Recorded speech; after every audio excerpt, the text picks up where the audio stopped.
দেখেছো কি কখনো সে যে ক্রুশের উপর জীবন দিয়ে পাপীর মুক্তি দিল। লাল টকটক। প্রিয় শ্রোতা বন্ধু, প্রভু যীশু খ্রিস্টের নামে স্বাগত জানাই। গতকাল পর্যন্ত আমরা উন্মোচন ক্রুশ সম্বন্ধে দেখেছি, যেটা ছিল ষষ্ঠতম ক্রুশ। আজ আপনার দৃষ্টি আকর্ষণ করতে চাইব সপ্তম ক্রুশটি, যার নাম হচ্ছে একত্রীকরণ ক্রুশ, দ্য ইউনাইটিং ক্রস। আজকের শাস্ত্র পাঠ এফেসীয় 2:13 পদে, কিন্তু এখন খ্রিস্ট যিশুতে পূর্বে দূরবর্তী ছিলে যে তোমরা খ্রিস্টের রক্ত দ্বারা নিকটবর্তী হইয়াছ। গালাতীয় 3:28 পদে, যিহুদি কি গ্রীক আর হইতে পারে না, নর ও নারী আর হইতে পারে না, কেননা খ্রিস্ট যিশুতে তোমরা সকলেই এক।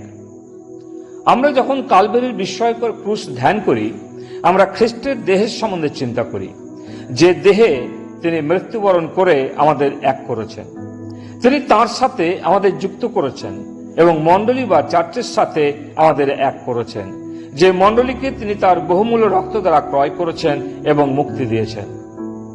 যেমন খ্রিস্টের ক্রুশ ছাড়া খ্রিস্টকে আহ্বান করতে পারি না, তদ্রূপ আমরা খ্রিস্টের প্রতি অনুগত হতে পারি না এবং তার চার্চের প্রতি আনুগত্যকে অবহেলা করতে পারি না। তিনি তার প্রার্থনায় বলেছিলেন, আমাদের পিতা। এই শব্দের উপর জোর দেওয়া হয়েছে যে কোনো মানুষ নিজেই জীবন ধারণ করতে পারেন না, সে ঈশ্বরকে ভালোবাসতে পারে না যাকে সে দেখেনি, যদি না সে নিজের ভাইকে ভালোবাসে। কোন এক ব্যক্তি বলেছেন, যদি কেউ তার প্রভুর জন্য ঘর বানাতে চায় তবে সে অনেকগুলি কক্ষ নির্মাণ করবে, কারণ প্রভু তা বন্ধুদের সাথে আগমন করবেন।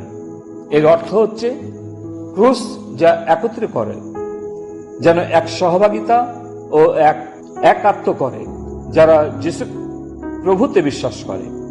ক্রুশ হচ্ছে খ্রিস্ট বিশ্বাসীদের একত্রীকরণের আহ্বান, এবং যে কেউ এটিকে বোঝে না সে পিতার কাছে প্রভুর প্রার্থনার প্রতি উদাসীন থাকতে পারে। যিনি প্রার্থনা করেছিলেন যোহানের 17:20 পদে, আমি কেবল ইহাদের নিমিত্ত নিবেদন করিতেছি তাহা নয়, কিন্তু ইহাদের বাক্য দ্বারা যাহারা আমাতে বিশ্বাস করে তাহাদের নিমিত্ত করিতেছি, যেন তাহারা সকলে এক হয়। প্রভু যীশু যখন পৃথিবীতে ছিলেন তিনি দেখেছিলেন লোকেদের মধ্যে কোনো একতা নেই, একজন অন্যজনকে সহ্য করতে পারে না, এক অপরের প্রতি হিংসা বিদ্বেষ বৃদ্ধি পাচ্ছিল।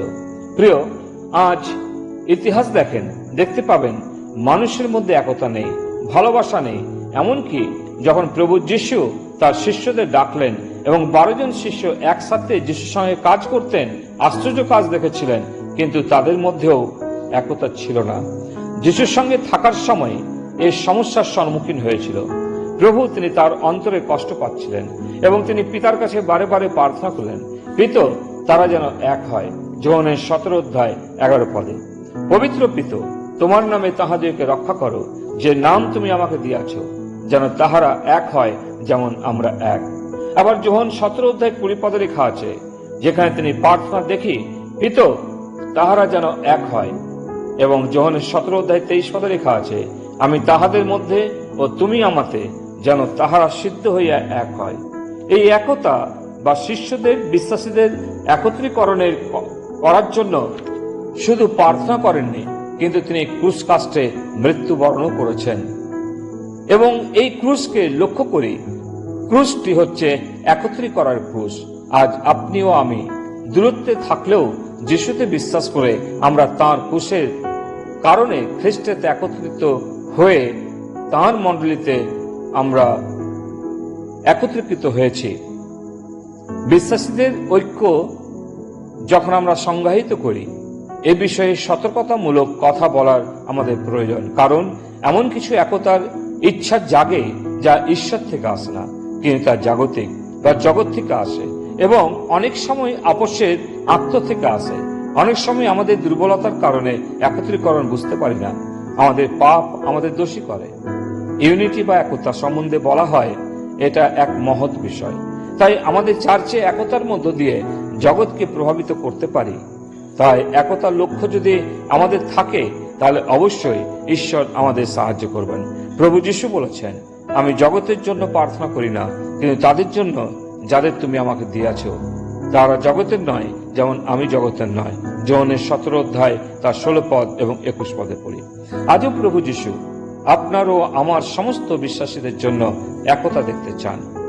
যদি আমরা যিশুকে ভালোবাসি, তাহলে অন্য বিশ্বাসীদের ভালোবাসতে হবে এবং একতা রাখতে হবে। প্রভুর ইচ্ছা এটা যেন আমরা এক হয়। প্রভুকে ধন্যবাদ দিই আজকের সকালে এই ছোট্ট চিন্তাধারার জন্য।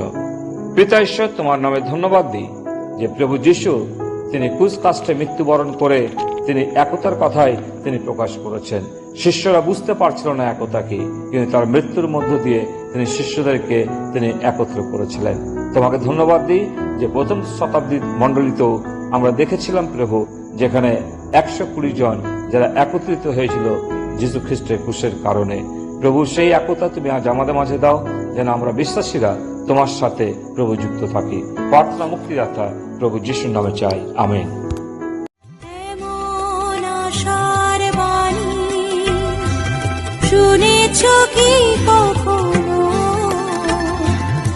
এমন মুক্তির আলো দেখেছ কি কখনো?